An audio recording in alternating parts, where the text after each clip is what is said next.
BYD is the 1,000-pound gorilla in the room when it comes to the Chinese car market, where it outsells car brands like Volkswagen and Toyota. But that doesn't mean that every BYD is a smashing sales success. Today, we're going to talk about a BYD that's very good, but isn't exactly setting the sales charts on fire, the BYD Song L.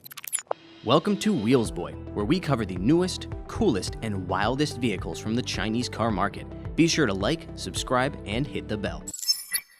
Are you interested in experiencing these Chinese EVs for yourself instead of just seeing them on your screen?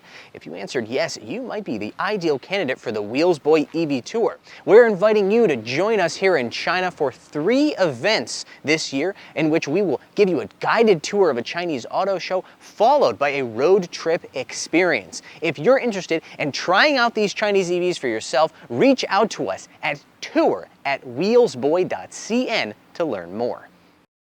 While monthly sales of some BYD models can crest 20 or 30,000 units, they only managed to move 1,660 units of the Song L last month. But why? Let's start by having a look at the styling. Welcome to the modern world, fellow wagon lovers, where the best you can hope for is a low-slung SUV that kind of looks like a wagon. But while the Song L fails to be a true wagon, it succeeds in being a very good-looking SUV.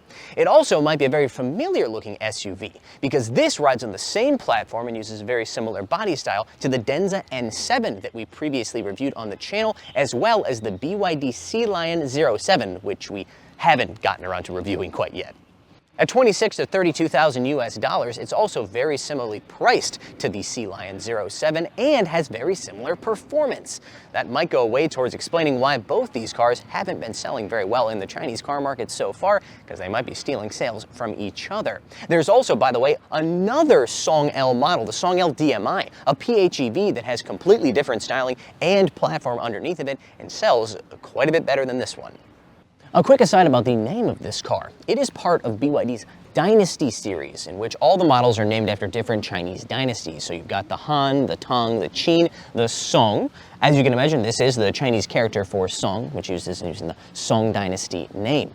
I think that this series is one of the best attempts at leveraging China's long history from any automaker so far. It's simple, it's historical, it's interesting, and it's a heck of a lot easier to pronounce than something like Fangcheng Bao.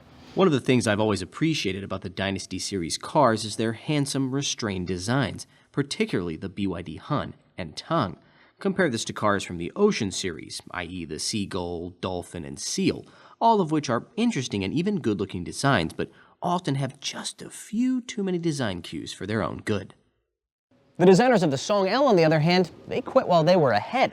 You've got this strong belt line here that joins with an even stronger haunch. Then, that meets up with a smooth sculpting here on the door to create a shape that thrusts the design forward. One piece of advice for potential Song L buyers: get this car in a lighter color. I think dark colors like black or this soul-sucking dark gray shrink this design to the point where it looks like a compact SUV instead of a mid-size one. Go with a light color because it's necessary for you to be able to see the light play across the sculpted surfaces of this design. The sloping roofline, which we're going to talk a little bit more about in a minute because there's some sacrifices involved with those good looks, is complemented by twin spoilers up here.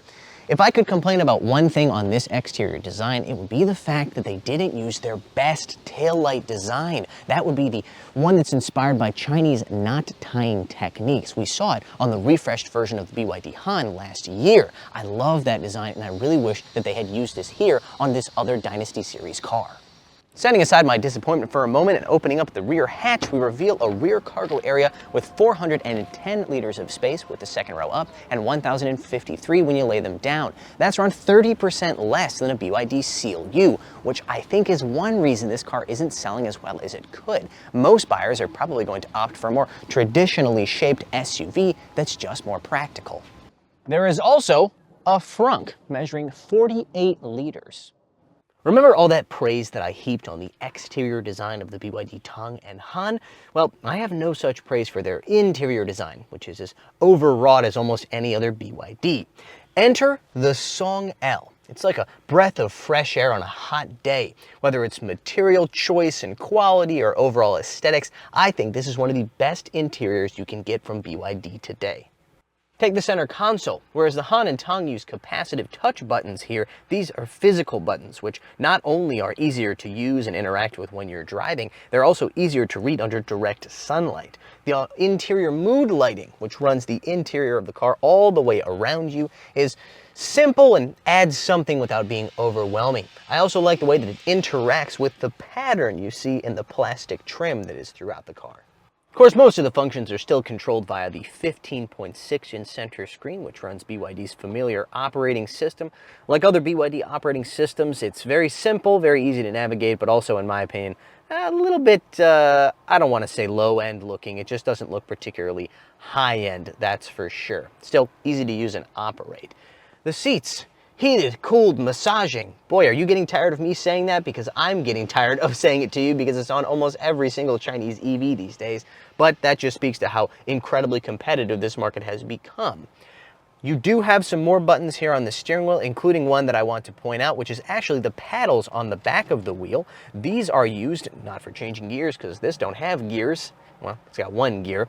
In fact, these are used to activate the driver assistance system, which we are definitely going to get to later when we get on the road. I mentioned that this car does have nice interior material quality and choice, but that doesn't mean there isn't plastic in here. That center console, obviously, and this particular piece here on the back of the seat does look and feel a little bit cheap to me, but hey, it peaks at $32,000, so what can you expect? Space here in the back seat is pretty good. Legroom, as you can see, with the seat adjusted for somebody of my height. I'm 5'9" or 1.75 meters tall. Speaking of which, headroom here with this seat adjusted, the rake of it adjusted all the way back. I would say I've got about 3 fingers on top of my head. Surprisingly good for a car with this coupe style roofline. Rear passengers get their own diminutive little screen down here where they can control the air conditioning settings for the back row, as well as the heated seats for the left and right seats. It is a very simple display and one that I kind of enjoy. It's got almost a retro feeling to it. However, it is difficult to read in direct sunlight.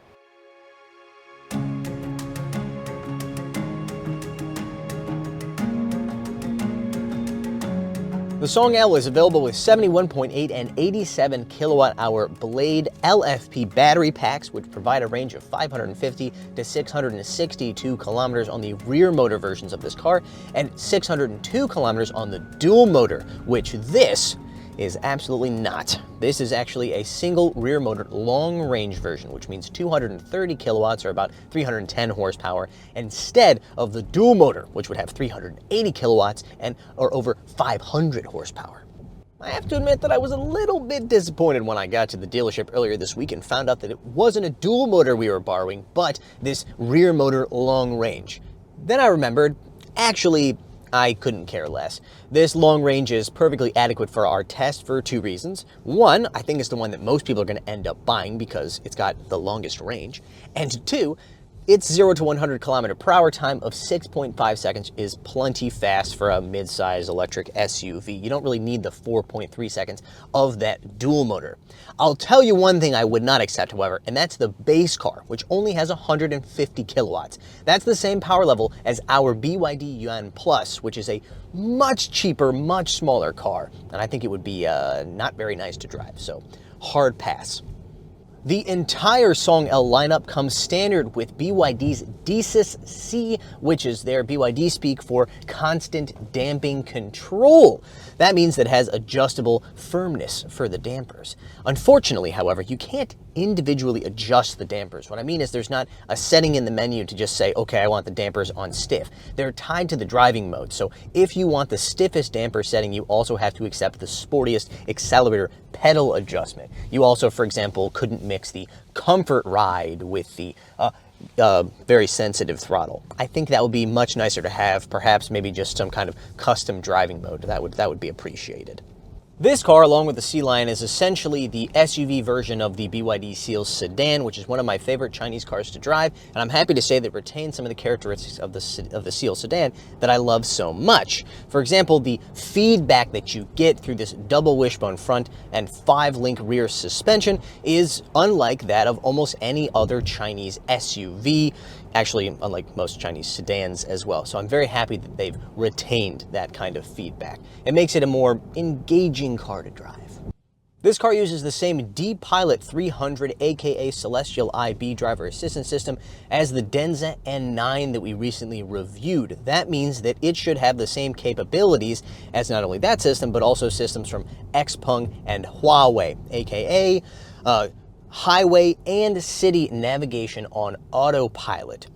This thing, however, only has one LiDAR unit versus the two on the Denza N9, and I'm not sure if that's why, but I can tell you that this thing's behavior and performance are not equivalent to the N9, even though they're supposed to be.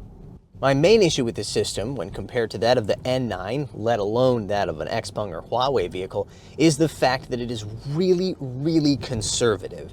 And that's not the worst thing that one of these driver assistance systems can be. That would be, overly aggressive and overly confident, but it does make it a little bit frustrating and even annoying to use. For example, it takes my commands to change speeds via the steering wheel buttons here. It's not really commands, but rather polite suggestions that it could get around to later. Maybe it'll think about it.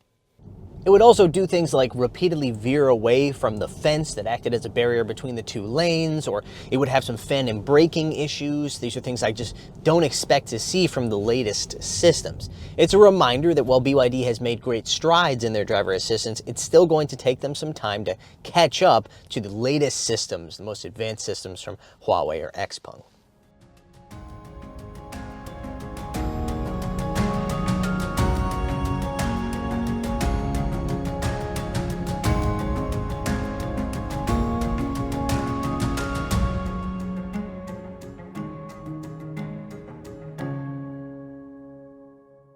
I've already touched on some of the reasons I think this car hasn't sold very well so far, such as the coupe SUV shape that makes it less practical than traditional square SUVs. But I think the biggest reason has to be price and positioning. This thing at 26 to 32,000 US dollars on the low end is competing with high-spec versions of cheaper brands like Deepel. On the high end, like this spec, it's getting into the territory of truly luxurious cars like the Avatar 07 with its class-leading Huawei driver assistance, or the Zeekr 7X with its class-leading handling. Either way, the Song L finds itself in a no-man's land in the market. And the thing about a no-man's land, there's no one in there to actually buy the car.